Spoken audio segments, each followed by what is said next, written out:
Hi, thanks for logging on to our podcast, The Third Option. My name is Rick, and this is, Judy.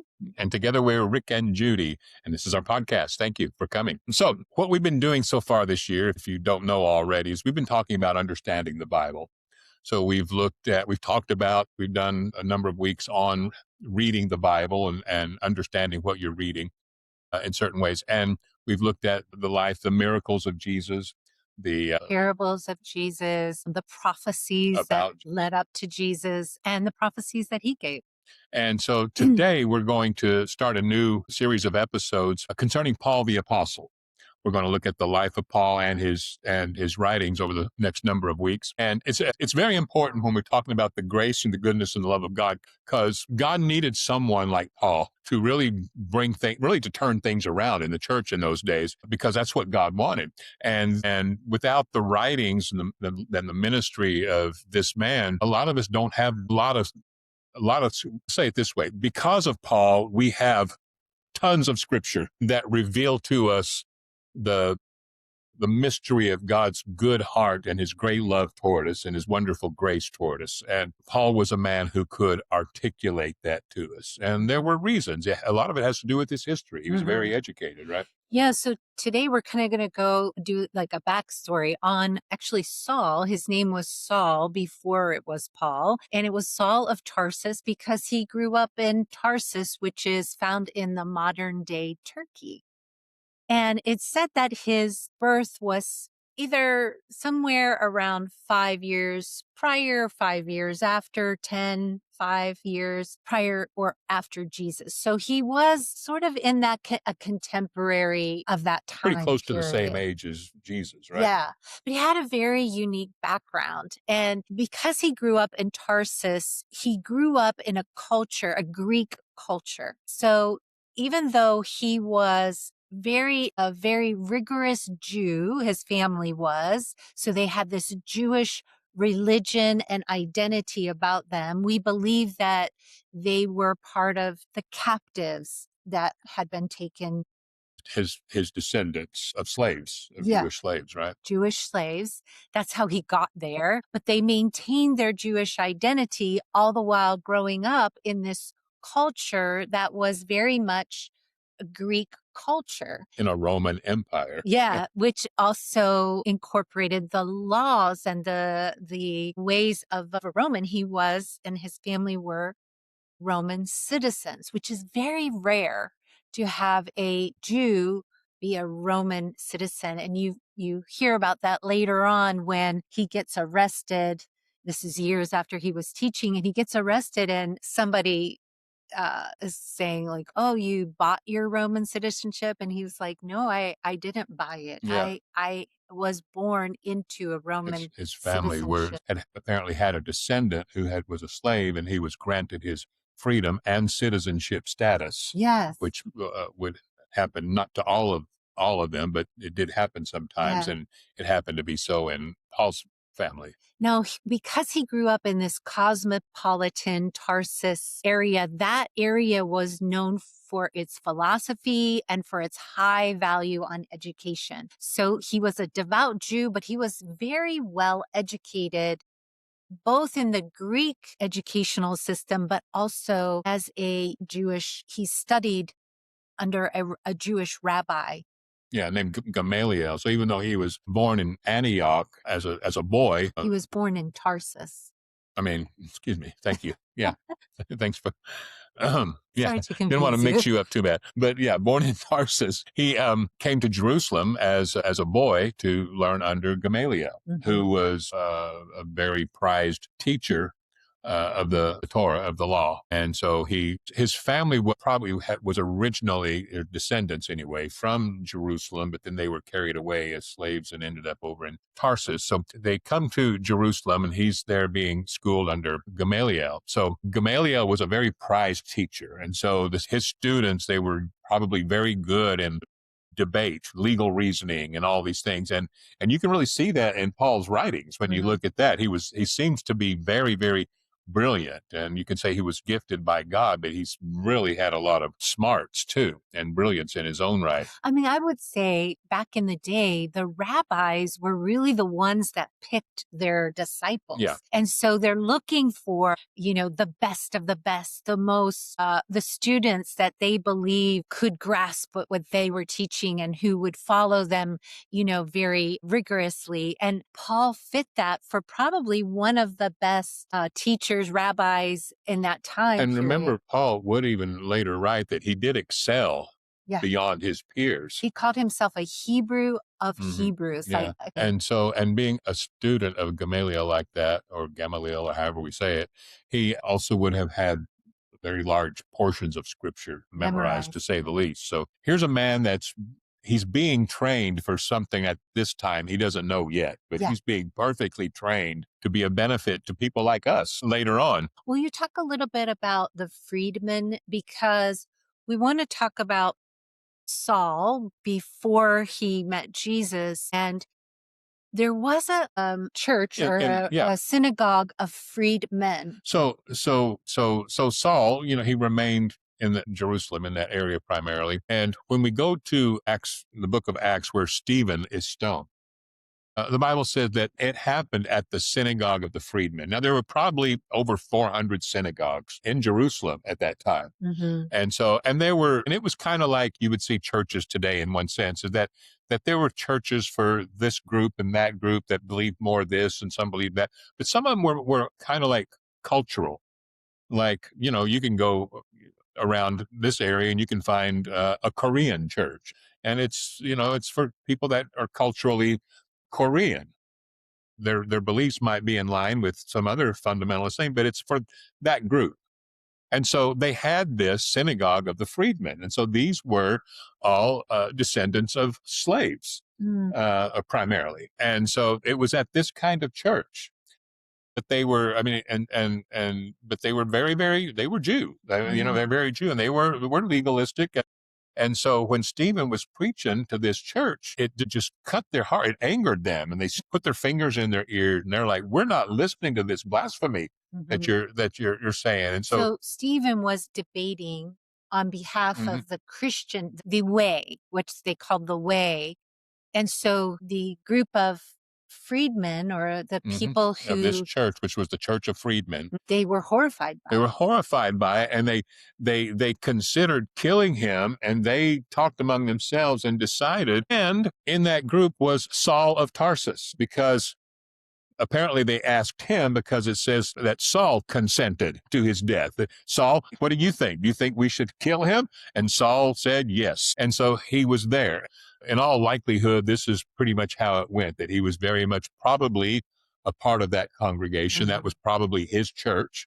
And so there he was. And so that's really the first mention that we see of him. We find him at the church of the freedmen.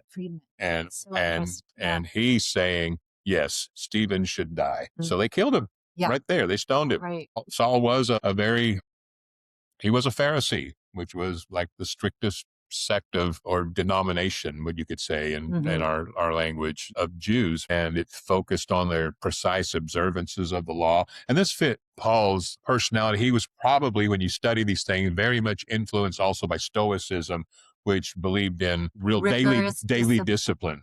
And so there he was. So he was he was a Hebrew of the Hebrews, excelling beyond his peers. He was driven to be basically the best at all this. So what we're getting is he was very educated. He was very trained. He was very cosmopolitan. He was just like, he had all of these different talents or giftings and disciplines in his life. And so he was very smart. He knew a lot of things, and he had a lot of experience with Greek, Roman, and Jewish religion and culture. What we don't know is if Paul ever had an interaction with Jesus while he was preaching. We don't know. I would say probably not, because it seems like Paul's language is like,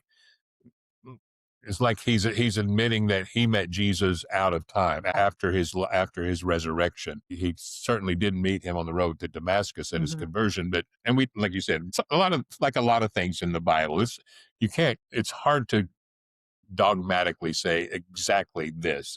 It happened a long time ago, and all we have are a few writings that we put And these together. yeah, and where we primarily get our information is from the book of Acts, Right. about this time in his life. But he was a respected member of the Pharisee sect. He was given the responsibility or the leadership role to take this letter to Damascus, giving permission to, I would say, terminate or get rid of the people practicing the followings, the teachings of Jesus. They weren't called Christians at that time, but they were a smaller sect of Judaism that was perceived as being very dangerous and should be eliminated immediately because it was not in line with their traditions. And traditions were very important to the Pharisees. So they were very elite, very respected. They stood out from among the peers. They were very talented in legalese, like reasoning of the legal way of looking at the Jewish religion of that day. So this is the kind of person you had that totally believes in what he believes, and his belief does not line up with these people that believe that Jesus is the Messiah. He doesn't see it. He falls in. He's not like Nicodemus was a Pharisee that and then I believe actually saw it and was a believer later on. But Saul was not. He was on the side of no, Jesus is not it. No, do not follow him. You were probably good thing we crucified him, because we know that in his conversion, it's kind of a well-known fact that he was on his way to Damascus to deliver a letter to have some Jews arrested, and so they could be executed, basically, right? And then something happened. What happened? When he went on the road to Damascus, he meets Jesus in a very dramatic way. Bright light, blinded to the ground. We always thought he fell off a horse, but when you read the actual description, there's no mention of a horse. Why is there a horse? And why do we always believe I've that? heard it preached that he fell off his horse. He could have been on a horse. We don't know, but it doesn't say that. I preached he fell off his horse. You did?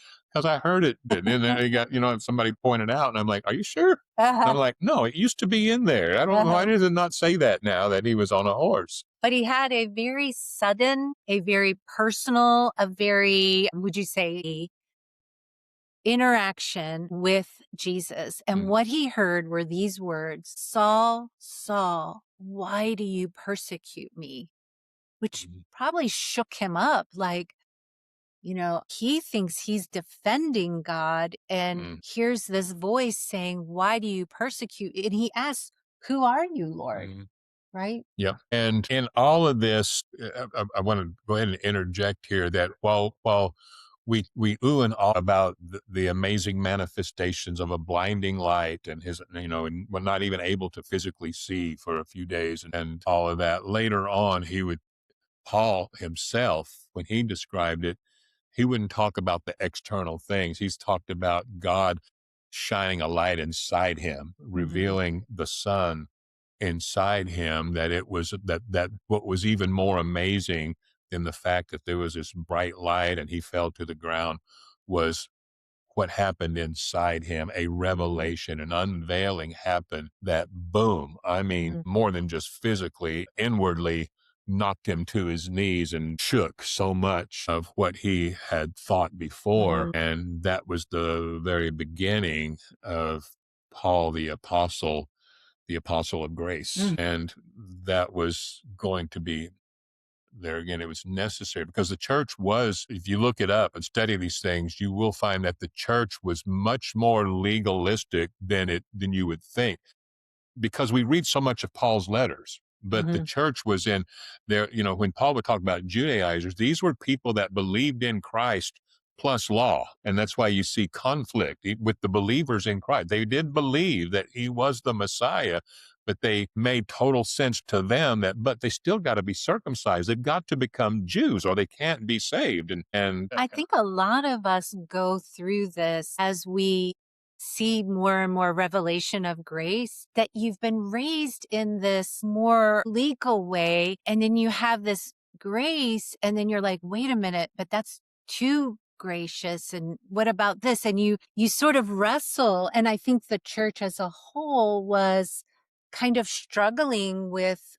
where do we land here? We want everyone to still do good things, and yet we're trusting this inward grace. And how far do you let I that think the go? struggle really became more prominent as Paul's ministry started to gain prominence, because before I think they accepted that they were still Jews. They were still law-keeping Jews. Yeah. But they just believed that Jesus was the Messiah. We don't see them having anywhere near a full knowing of what that meant until Paul starts to unveil things in his ministry. And that's why he seemed to be the Lone Ranger there for a while, that he was the only one that would really go to the Gentiles. I mean, God finally got Peter to go to a Gentile home, but Paul saw something really different. And I believe that the reason we see such a dramatic conversion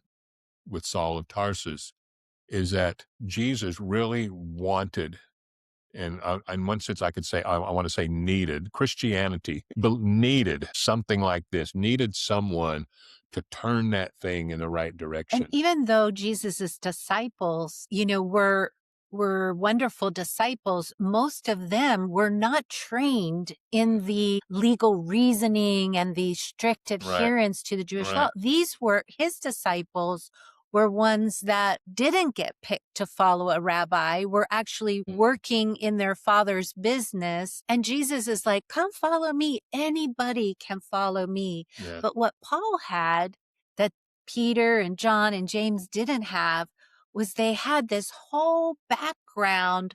He has a whole background of expertise in the very law that was persecuting the Christian. And so he was able to handle that in a way the others may not have as easily handled, very or different in that way. been taken as seriously maybe by other Jewish experts, I guess you could say. And I believe that because this man came into the fold of believers, that it, in one sense, saved Christianity from being just a Judaistic, legalistic thing that believed in Jesus as the Messiah. And a big part of their belief in the Messiah also was that he would save them from the destruction, the day of the Lord that was to come. And that was a lot of his message. And so they were believing that. But because of this man, that's why we're highlighting him in our studies in these episodes, is he was so important to establishing, even for us later, all these years down the road, establishing the ideas of God's good heart, his grace, his eternal purpose. He just went into so much of the beauty of what Christ meant to him, went far beyond the Judaistic law keeping that they thought was still important, like you said. And thank God for what he did. A little bit, it reminds me a little bit about a story you tell when you were in your younger years and you were like threatening, or you were saying something in a group of people like, I don't believe in God, and you're shaking your fist. If he was real, he can, he can strike me strike down me right down now right now. because he's not real. If he were real, he can do it right now. And then you were saying like, God wasn't threatened by that. In a way, God's just like, this boy doesn't know who he's meant to be. You don't know that one day he's gonna become a preacher and be telling people about me. And I think the same with Paul is God's just like, you just don't know. You're part of my plan. You're part of this moving forward that's inevitable, with or without you. But I'm gonna use you. And Paul got to be used. And we often think that he had this sudden introduction to Jesus and that suddenly he knew everything about grace. No. But there's a whole period of time, and we're going to talk about that more in the next episode, where I think he was having to kind of go through what he believed and why he believed it, and kind of listening to this spirit in him teach him new things. And I just think, he went through a period, and you have a interesting testimony about laying on the floor and saying, I quit, after years of. And God showed me grace. I call it my grace awakening, or But the beginning of it. yeah, and that you always follow it with, it was the beginning. It wasn't like in this one moment, suddenly everything was Mm-hmm. clear to you, but it set you on a path that was different from the path that you were on, which was more rule following, legalistic, Mm-hmm. argued this one way. And Mm-hmm. it was more of a receiving, and it had a gentler feeling. And I feel like Paul had that. That was the beginning. Yeah. But then he went away for a while, and he was getting revelation for years. Mm-hmm. And and I even wonder, talking about his conversion, because in that, what Jesus said was, why do you persecute me? It is hard for you to kick against Against the the goat. pricks or the goads, Yeah. which is like a cattle prod kind of a thing. Uh-huh. And he says, and it almost hints at like, you've been resisting this. You know how you start to get pulled a certain way, but it's like, "No, I'm not going to listen to that. I'm not going to believe that." Like, Yeah. maybe God Your really is that pride. good. Yeah. What if he is willing to be that way? What if it's like, no, that goes against no, I'm not going to have that. That's a slippery slope. I'm not going to think about it. And Jesus is like, you've been resisting this, Paul. That's been hard, hasn't So good. That's so it? good. And then the other interesting thing about his conversion is Ananias. Is that how you say it? Or Ananias, or Ananias. So he knows he's a follower of the way in Damascus, and he knows that Paul's coming to kill him. And Jesus gives him a vision to go to Paul, heal his eyes. He's been pray for his blinded, eyes. and to baptize him. And Ananias is like, what? What? But he does it. And I think it's so interesting because these are the people Paul has been against. Saul has been against, and then he's baptized. I don't know how he gets the name Paul. Do you? Well, later on, we see him, even as his ministry goes, we see him being called Saul, and then at one point he just becomes Paul. known as Paul. And so that comes down I didn't know if that was a new name with his new baptism, but anyway, he becomes the very person that was persecuting them. And then the people that he was going to deliver the letter to, now they hate him. Right. So he can't win. He's like in this because no-win he situation. did start preaching immediately after his time with Ananias. He goes into town, and it does say that he was preaching that Jesus is the Son of God, and he's the Messiah. And that was all his message was, apparently. It'd be later on that he would develop what he reveals in the letters that we see him write. He certainly believed that part. We preach in part and we know in part. He just knew that much. At that moment, he knew that.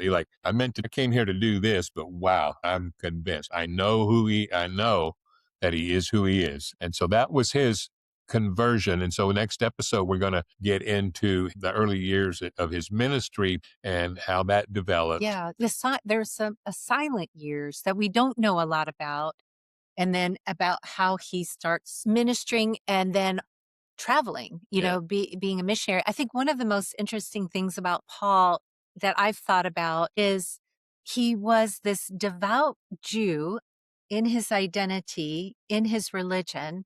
He also knew all of this Greek education, culture, philosophy, and he was a Roman citizen, and he knew all about the Roman law. He was a very intense, intelligent, highly disciplined human, but he was the perfect person to go out into the Gentiles because he could relate to so many different kinds of people. Even though Jews at that time would typically just stick with themselves, he had a lot of awareness of other people's ways of thinking. So it was probably much easier for him when he gets a revelation that, oh, this is for everybody. He doesn't have so many barriers to going like someone like Peter did. Yeah. It took a lot to get Peter to go. Understandably. Yeah. Thanks for watching. Okay, good. Wait, you got something else to add before we No, jump? I was just going to say, so why is this important that we know about Paul? Yeah. Because we have a man here who's had such a change from legalism to grace. That's basically what it is. And he goes from, of course, that does include believing that Jesus is who he says he is, but for all practical purposes in the man's life and in his belief about God, himself, and other people, he goes from law to grace. And in his case, extreme grace. I mean, the kind that it's not just okay grace. This is the kind that we need to kill you, Paul, because this is crazy. It's going too far. And so we're looking at the life of a man like that. And does that kind of stuff still happen today? Any of you watching, have you gone from an extreme legalism to a very extreme grace? I would say that I have. And it happens every day. And it's because of what Paul said about his conversion. God chose to reveal his son in me, and that began to change everything. I love that. He revealed his son in me, Yeah, not just to me, in in me. me. And that says a lot. Changes everything. Yeah.